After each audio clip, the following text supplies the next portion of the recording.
A Mensagem apresenta um programa que auxilia o seu dia a dia. Saúde, dicas, prestação de serviço. Falando de Vida está no ar.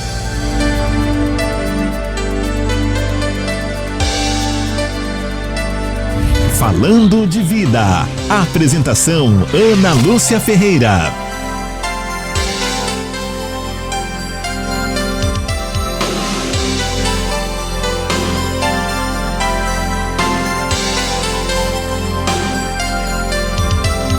Meio-dia mais 15 minutos. Olá, boa tarde para você que nos acompanha aqui pela Rádio Mensagem. Hoje, quarta-feira, dia 22 de janeiro de 2020.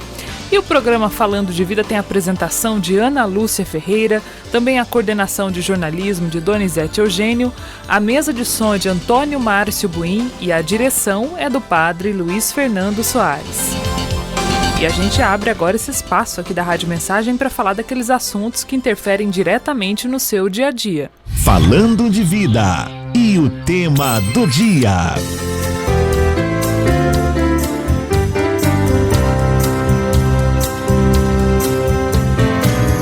Com mais de 12 milhões de desempregados e um cenário de recuperação lenta da economia, milhares de pessoas apostam suas fichas e seu tempo na aprovação em um concurso público.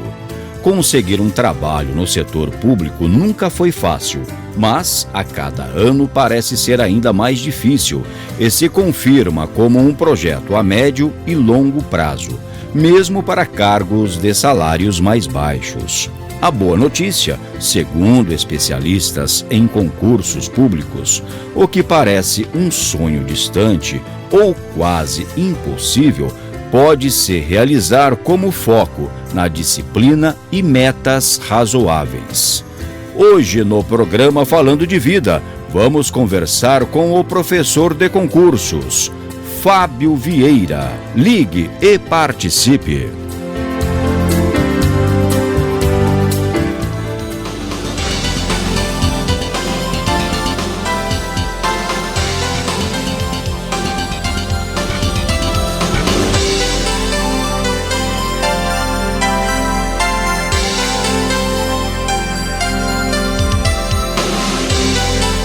Hoje é quarta-feira, mas a gente vai falar aí de oportunidade, né? Mais especificamente de concurso público. Hoje recebendo mais uma vez aqui o nosso querido amigo Fábio Vieira. O Fábio que é funcionário público, professor também de cursinho para concurso e nosso colaborador aqui também no panorama esportivo da Rádio Mensagem. O pessoal vai reconhecer aí a voz do Fábio, né? Sempre muito animado. Fábio, boa tarde. Oi, Ana. Boa tarde Buim. Boa tarde a você que acompanha o Falando de Vida. É verdade, o ano está começando, né, Ana? Hoje, dia 22 de janeiro, e começam também os nossos projetos de vida, e para muita gente, esses projetos passam pela carreira profissional, né, pela oportunidade de um novo emprego, e quem sabe um emprego público, né, um cargo público. Então a gente está aqui hoje para tirar as dúvidas e para falar um pouco sobre as oportunidades na área pública que sempre aparecem, né? Tem época que nós temos mais concursos, tem época que os concursos diminuem um pouco, mas sempre aparecem oportunidades na carreira pública e o ouvinte de mensagem deve ficar muito atento a isso, pois 2020 será um ano de boas oportunidades. Muito legal. A gente brinca aí com o Fábio, né, com a animação da interlocução dele, o jeito de falar. Às vezes a gente até tá meio dormindo no ar, viu, Fábio? Aí entra o esporte, a gente até dá uma acordada. Bom dia, pessoal! A gente acorda. Mas a gente brinca porque é importante essa postura também proativa pro concurseiro, né? Porque são muitos nãos, às vezes, para você chegar num sim. Então você tem que manter uma postura também otimista em relação à sua realidade e às suas expectativas, né? Sem dúvida, Ana. O concurseiro ele deve ser uma pessoa animada, uma pessoa motivada, até porque a trajetória de estudo para concurso público, ela não é uma trajetória simples, né? Hoje, como os concursos são cada vez mais concorridos, dificilmente alguém vai conseguir passar num concurso muito rapidamente. Normalmente essa é uma trajetória média ou longa, e isso vai exigir do candidato paciência, otimismo, motivação, até porque é muita matéria para estudar, a concorrência é alta, mas vale muito a pena, né? E o candidato deve procurar sempre renovar essa motivação, principalmente para estudar, né? Claro que o primeiro passo para um candidato ser aprovado num concurso público é fazer um plano de estudo, ter um plano de estudo muito determinado, e a motivação passa muito por isso. Até a gente resgata algumas notícias, né? Houveram, por exemplo, casos de aprovados em concursos muito disputados, né? Juízes aí que passaram com 25 anos, mas isso é a exceção da exceção da exceção, um garoto muito prodígio, né? Exato. Eu costumo dizer, Ana, que essa é a exceção que confirma a regra, né? Por quê? Eu tive alunos que foram aprovados em concursos dificílimos, por exemplo, concurso para fiscal do trabalho, né, um concurso de nível superior, com um nível de exigência muito alto, um número de matérias muito grande, alunos que com 2 meses e meio de preparação passaram nesse concurso. Mas não é isso que costuma acontecer. Essa é a chamada exceção, né, que confirma a regra geral. A regra geral é a do trabalho a médio e longo prazo, com paciência, muitas vezes sendo até reprovado nos primeiros concursos, e aos poucos o candidato vai melhorando seu aproveitamento, melhorando seu rendimento, até conseguir conquistar a tão sonhada vaga pública. Ô Fábio, veja se eu estou errado aqui no meu raciocínio. A gente fala tanto da questão do vestibular, tivemos agora o Enem, né, as notas, enfim, falamos da preparação, os jovens mesmo são incentivados, a questão, né, do estudo logo cedo, né, fazer um cursinho para vestibular, mas sempre com foco no vestibular, na profissão, no mercado de trabalho. Seria errado o pai e a mãe já se posicionar em relação à questão de concursos com essa criança logo cedo também? Pelo contrário, Ana, você sabe que eu já tive alguns alunos em que, claro, em comum acordo com os seus pais, né, uma decisão aí que foi fruto de muito diálogo, de muita conversa, terminaram o ensino médio.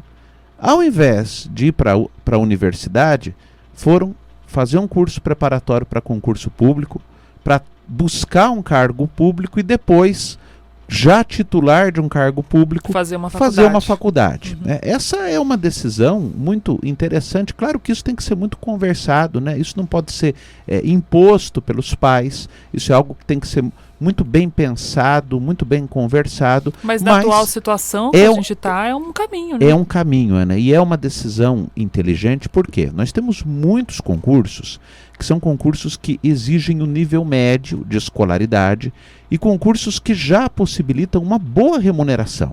Por exemplo, os concursos na área bancária, né? Nós temos aí Banco do Brasil, Caixa Econômica Federal, concursos que pagam aí um salário inicial de 3, 4 mil reais.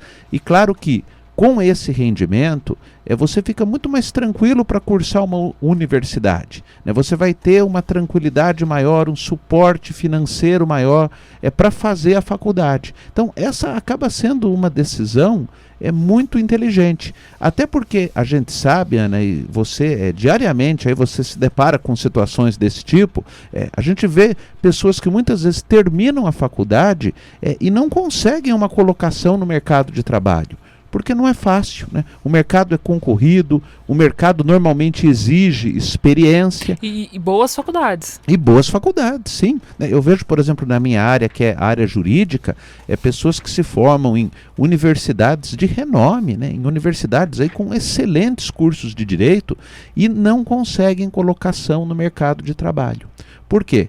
Porque hoje o mercado é muito concorrido, hoje existe um grau de exigência muito alto. Então essa decisão de repente, começar pela carreira pública, para depois buscar uma graduação, em muitos casos é uma decisão interessante, é uma decisão muito inteligente.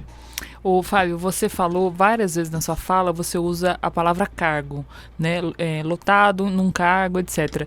Por que eu estou chamando a atenção para isso? Porque hoje a gente está num momento peculiar, que a gente fala muito de trabalho remoto, né? A própria questão da CLT já está virando quase que artigo em extinção. Os subtrabalhos, né? Pessoas trabalhando aí em Uber Eats, iFood. E quando a gente fala de um cargo, eu acho que hoje a gente pode se dar ao luxo de dizer que o único lugar que teria estabilidade como emprego, né? porque antigamente as pessoas queriam emprego, hoje em dia a gente procura trabalho.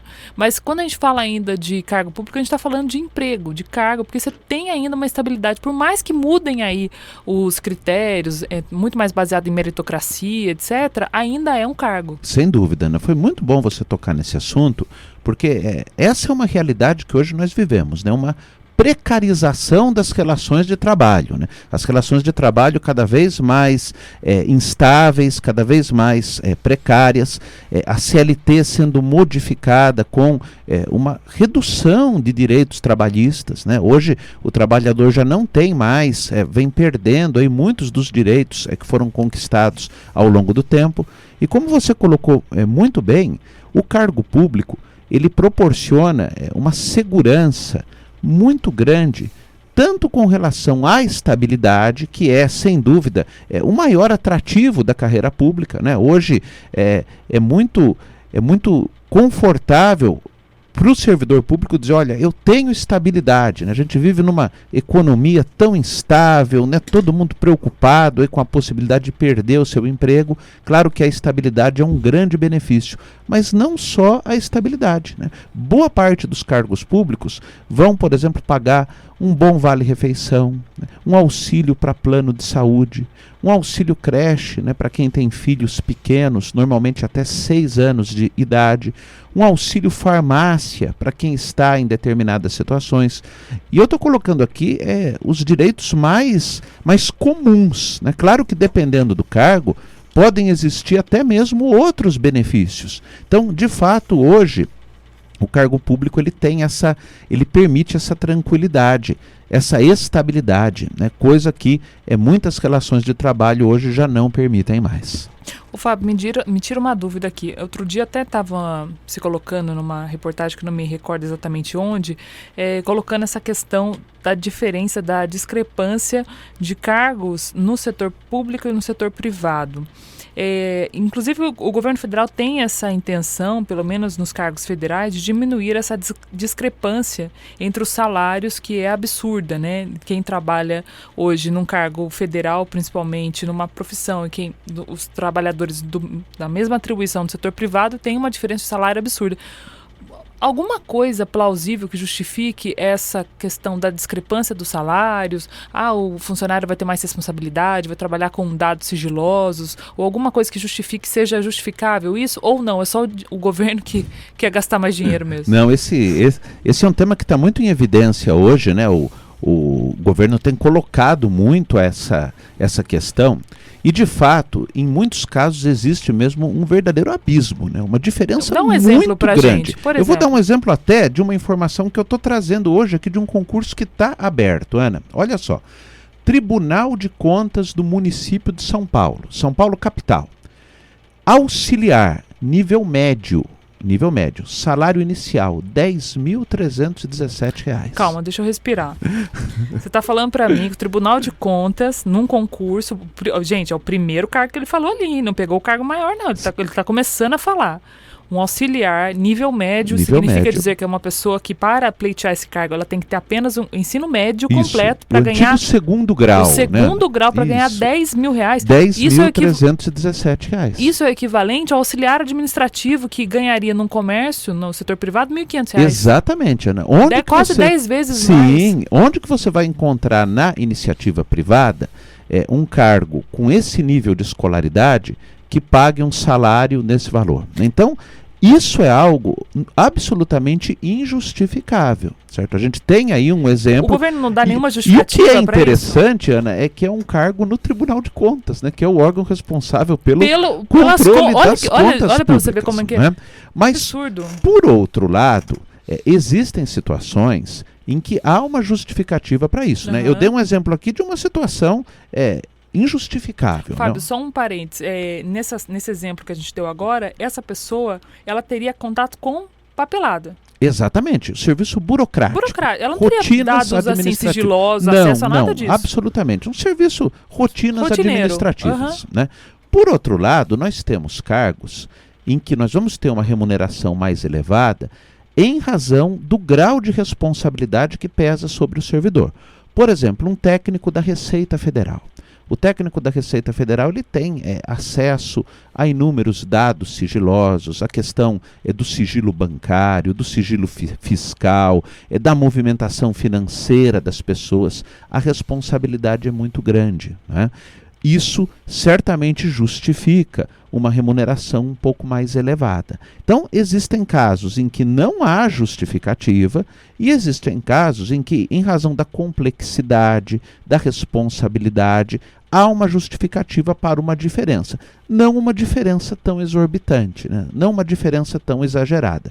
Mas é também importante colocar, antes que muitos servidores públicos fiquem até aborrecidos com a gente, que normalmente essa distinção grande, como nesse exemplo que eu citei, ela está em alguns cargos, principalmente cargos mais no topo da pirâmide, no poder legislativo, no poder judiciário e um pouco menos no poder executivo, né? Mais no legislativo e no judiciário que nós vamos ter essa discrepância, essa diferença tão grande com relação a salário. Mas, de fato, existem muitos casos em que não há uma justificativa. Né? Por isso, há muito tempo, a administração pública já tem essa intenção de diminuir um pouco essa diferença, de pelo menos, se não igualar, pelo menos aproximar um pouco esses valores. Um concurso como esse, por exemplo, tem uma concorrência absurda, acredito eu, né? Sem dúvida. Porque são quantas vagas aí que a gente está falando? Pois é. Tribunal de Contas de São Paulo, esse que nós citamos aqui, serão 10 vagas para auxiliar. Só para auxiliar 10 vagas? Só para auxiliar 10 vagas. Um concurso desse gabarito, você diria que teriam quantas pessoas concorrendo? Olha, muito provavelmente, Ana, pelo menos aí em torno de 150 mil candidatos. Você que é bom de conta, que dá uma média de quanto? Uma relação candidato aí de 1.500 pessoas por vaga. Isso assim, claro que eu estou colocando aqui a grosso modo, né, de uma forma genérica, mas um concurso extremamente concorrido, né? Até porque o concurso é de nível médio. Mas nós vamos ter aí muitas pessoas com formação superior, com pós-graduação, prestando esse concurso, porque é uma remuneração bastante interessante. Muito legal, né? A gente está conversando hoje com o Fábio aqui. Vocês viram que o Fábio é um radar de concursos, né? Ele não fala só da questão da forma de passar num concurso, mas também do universo do concurso. O que envolve? É importante o candidato ter esse radar ligado, né? Para entender como as coisas funcionam, porque a regra do jogo, ela tem que ser seguida, né? Então, sim, aqui a gente está falando de regra do jogo, né, Fábio? Sim, e até para a gente completar essa informação, até para que de repente o ouvinte ficou interessado, né? Gostaria de prestar esse concurso ou de avisar alguém da família, tem um filho, tem um neto que poderia fazer esse concurso. Entra no site da VUNESP, coloca lá no Google VUNESP, Fundação VUNESP, já vai aparecer lá. A VUNESP é uma banca que organiza muitos concursos, é uma banca tradicional aí no mundo dos concursos, e esse concurso do Tribunal de Contas de São Paulo ele foi autorizado, o edital ainda não saiu, mas ontem, dia 21 de janeiro, saiu no Diário Oficial a autorização do concurso. Então esse é um concurso que certamente irá ocorrer ainda nesse semestre. Muito bom. A gente vai a um rápido intervalo, daqui a pouquinho a gente volta conversando mais aqui com o Fábio sobre concursos. Voltamos já já. Estamos apresentando Falando de Vida. Mensagem 1470 AM. Nossa missão é evangelizar. Voltamos a apresentar Falando de Vida.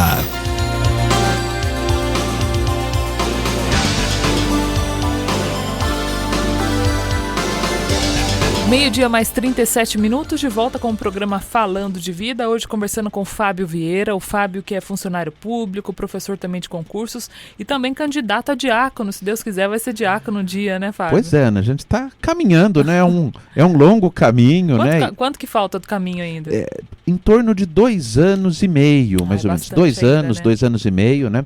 É um longo caminho e durante essa caminhada a gente vai também pedindo a Deus, né, que vá fazendo com que a gente possa discernir bem se essa é realmente a vontade dele, né, a vontade da igreja, mas é uma caminhada muito, muito rica, né, gratificante, de muito aprendizado para todos nós. Mandar um abraço pro pessoal também, né? São cerca de 60 hoje que estão lá, né? Na escolinha de diáconos. Exatamente, em torno de 60 pessoas lá fazendo a escola diaconal. E a gente sempre rezando, e a gente pede ao ouvinte mensagem, né, que também coloque aí nas suas orações, né, os nossos alunos lá da escola, para que a gente possa discernir bem e caminhar bem. Começa em fevereiro, né? Exatamente, agora dia 3 de fevereiro retornamos com as aulas. Muito legal. Gente, a gente falou aí rapidinho do concurso do Tribunal de Contas do Estado de São Paulo, e o Fábio citou a VUNESP, que é uma banca. O que é uma banca? Uma banca nada mais me corrija aqui se eu estiver errada, Fábio, é uma empresa que é contratada pelos órgãos públicos para organizar o concurso. Perfeitamente, Ana. Isso Quais mesmo. são as principais bancas do Brasil? As principais bancas. Hoje nós temos uma grande quantidade de bancas examinadoras de concurso público. As mais conhecidas, né, as que já estão aí há muito tempo no mundo dos concursos, são a Fundação VUNESP. A VUNESP tem uma atuação muito forte, especialmente aqui em São Paulo, né? Concursos aqui de São Paulo. Por exemplo, eu citei agora o Tribunal de Contas do município de São Paulo. Nós temos um outro concurso que está com inscrição aberta, Tribunal de Justiça Militar aqui de São Paulo, também organizado pela VUNESP. Mas além da VUNESP, nós podemos destacar a FCC, que é a Fundação Carlos Chagas, que na área federal, especialmente na área de tribunais federais, é uma banca muito atuante. A ESAF, que é a Escola Superior de Administração Fazendária, que é uma banca que atua muito nos concursos da Receita Federal. A Fundação Sesgran Rio, né, com sede no Rio de Janeiro, que é outra banca que atua muito na organização de concursos públicos federais, e nós temos várias outras menores, né, especialmente nos concursos de prefeitura. Podemos destacar, por exemplo, o Instituto Cetro, né, que vem atuando muito nos concursos de município, nos concursos de prefeitura, além de muitas outras. Hoje, o mundo dos concursos, nós temos aí pelo menos 20, 30 empresas que atuam na organização de provas para concurso público. O Fábio, quanto que de provas anteriores procede ou faz sentido continuar estudando para cargos disputados ou não também? Por exemplo, teve um concurso, são situações e situações, né? Vamos supor aqui o cargo de analista do INSS, vamos supor que é bastante concorrido também. Vamos supor que teve um concurso há últimos 5 anos, o último foi há 5 anos. Quanto faz sentido eu pegar essa prova dos últimos 5 anos e estudar, mesmo que não seja da mesma banca? Pelo menos 80% em termos de percentual. É muito importante para o candidato. Como estudar para um concurso? Você citou aí o concurso do INSS. O INSS já há um bom tempo não faz concurso, vem sofrendo aí com um déficit de servidores. Até o governo vai chamar os militares para fazer uma força-tarefa. Está sendo apresentada aí essa proposta. Como estudar para um concurso desse tipo? Pegar as últimas provas. Quando foi o último concurso? Foi 3, 4 anos atrás. É um excelente método de estudo você pegar a última prova e verificar o que foi cobrado ali. O volume de matéria da última prova com relação à atual gira em torno de pelo menos 80%. Quer dizer, 80% do que foi dado no último concurso, mesmo que já faça algum tempinho, a possibilidade é grande que caia de novo. Vai cair nesse concurso, exatamente. Você está falando principalmente de matérias básicas. Os editais não mudam muito, a não ser quando você tem um concurso que ocorreu, por exemplo, há 15 anos atrás, é um lapso de tempo muito longo. Então aí você vai ter uma mudança maior. Mas normalmente você tem concursos a cada 3, 4 anos, 5 anos, o órgão realiza concurso. A prova anterior é uma excelente ferramenta de estudo. Existem casos em que o edital é praticamente igual, em que não muda quase nada. E aí vem um ponto em que muitos candidatos acabam pecando, acabam errando. Muitas vezes o candidato ele espera sair o edital para começar a estudar. E o período entre a publicação do edital e a prova é um período curto.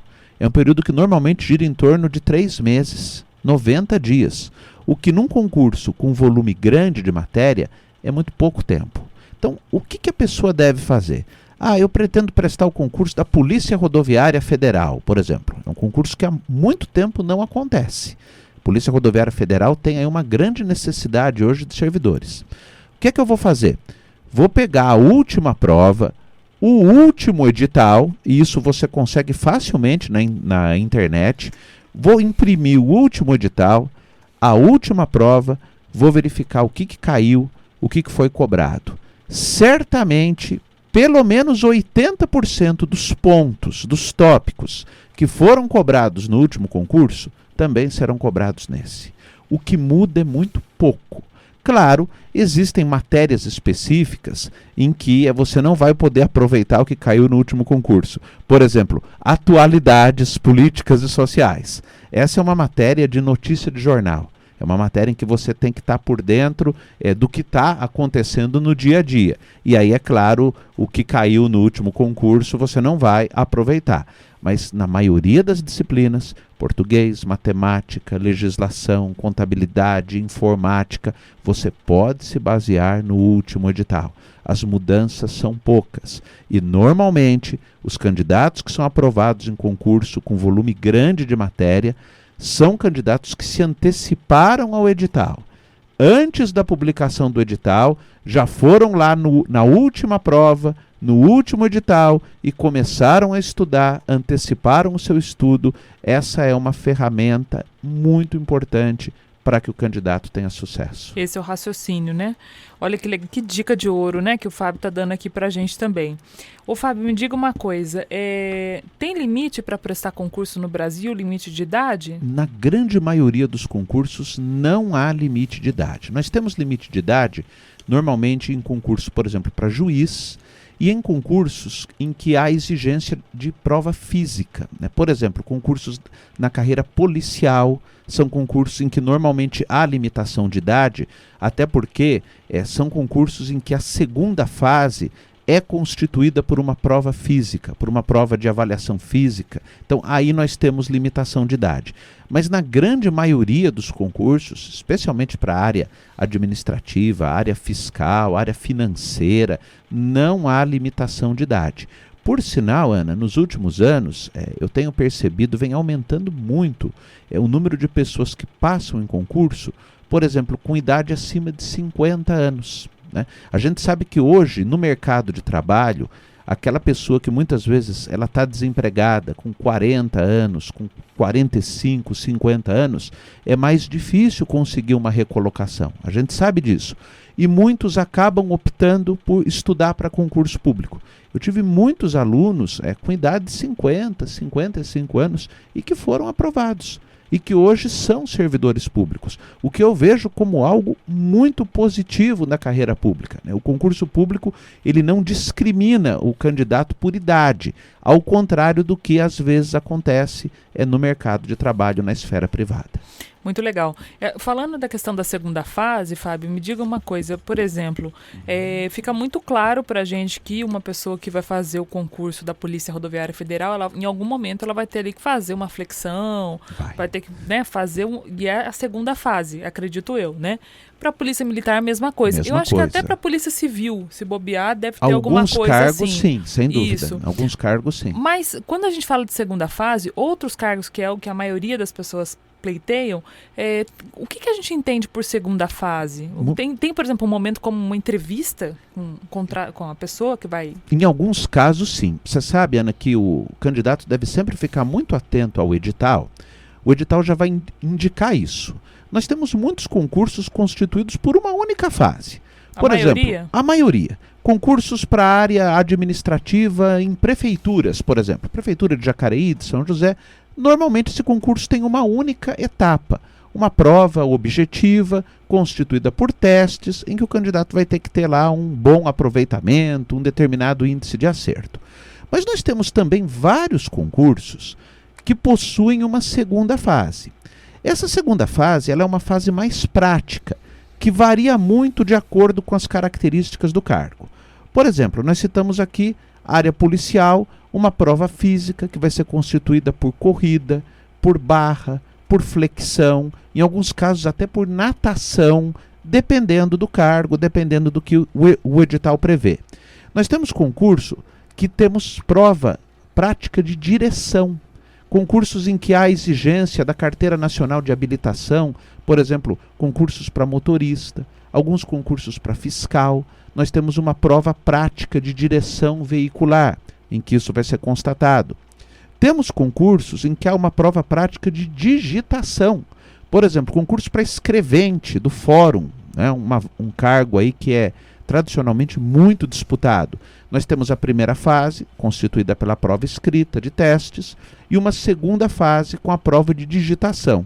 No meu tempo, Ana, era datilografia, né? Nós fazíamos a prova com as máquinas de escrever, né? Hoje, claro, não há mais prova de datilografia, mas a prova prática de digitação, em que o candidato tem um texto para digitar num determinado tempo e tem um número mínimo de toques no computador, para verificar a sua aptidão com relação à digitação.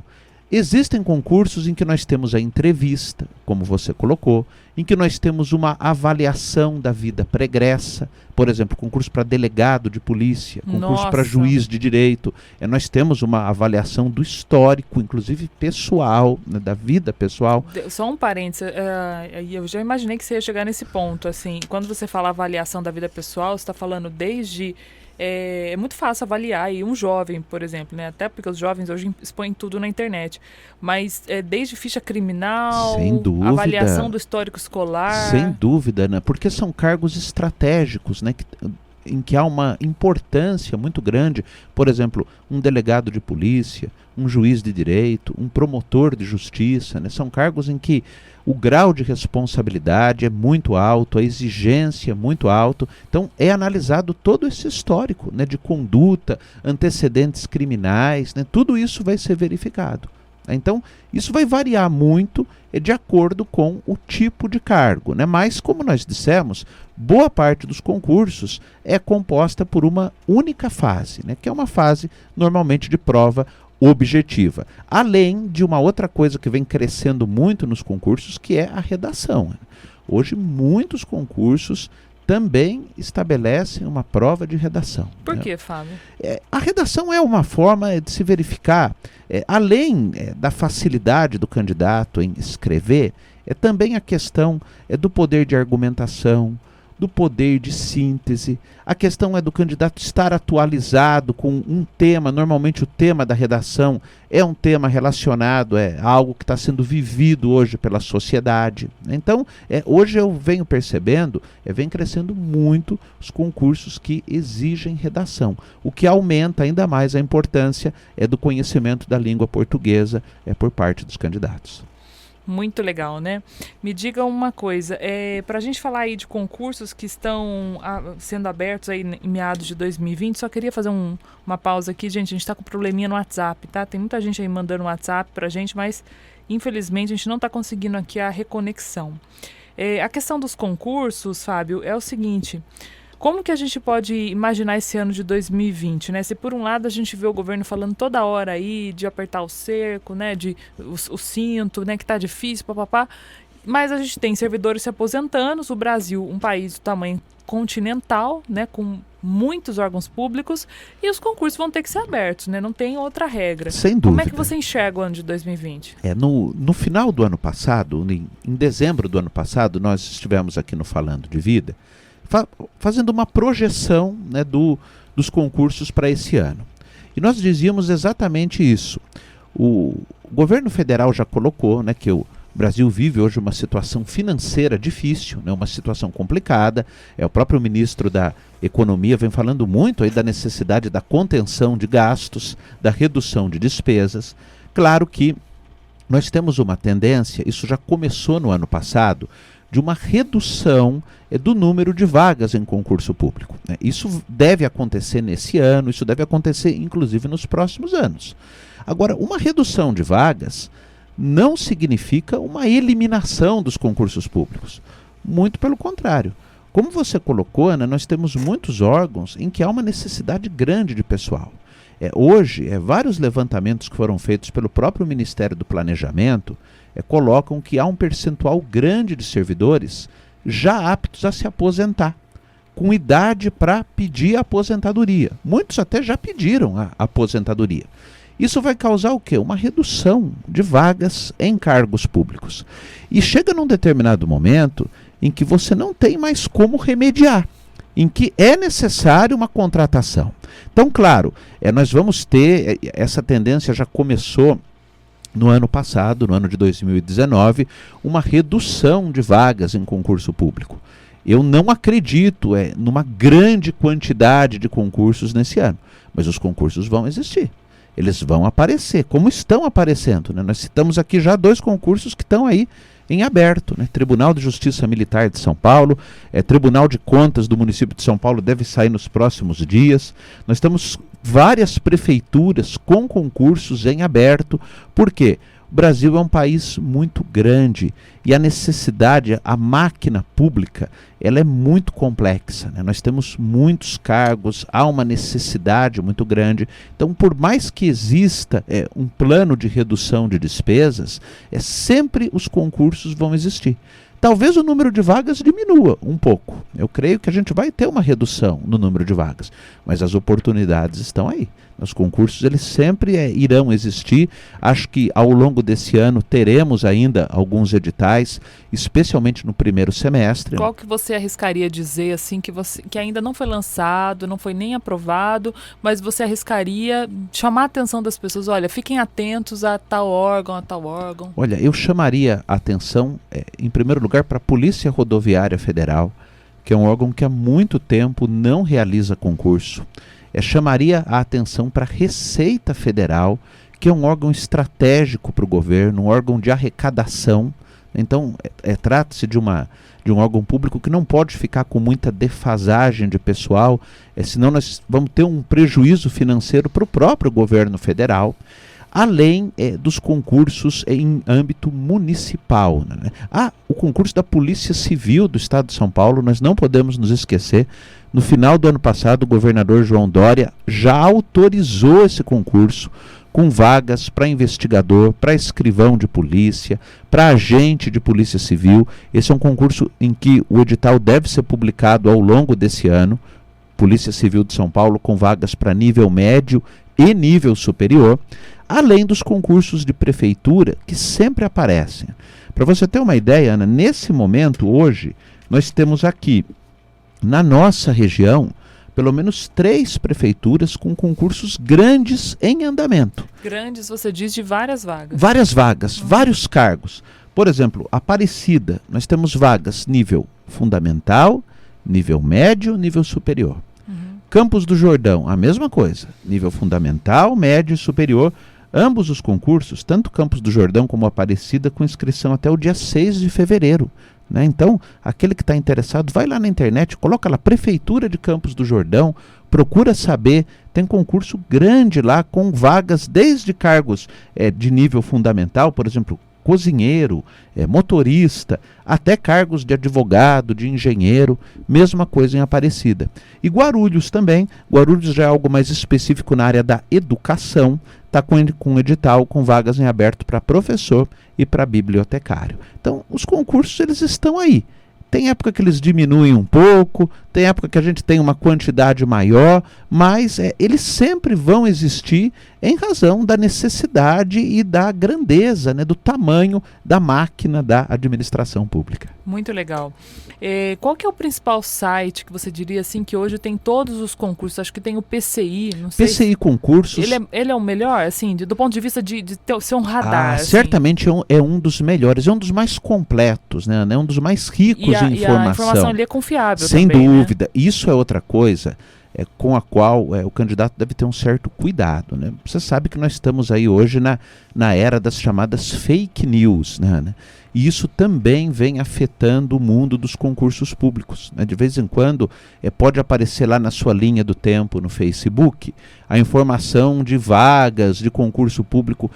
Tome muito cuidado com isso, né? Procure depois checar com outras fontes, vá no site da banca examinadora, porque hoje vem circulando aí muita informação falsa com relação a concursos públicos. Você citou o site do PCI.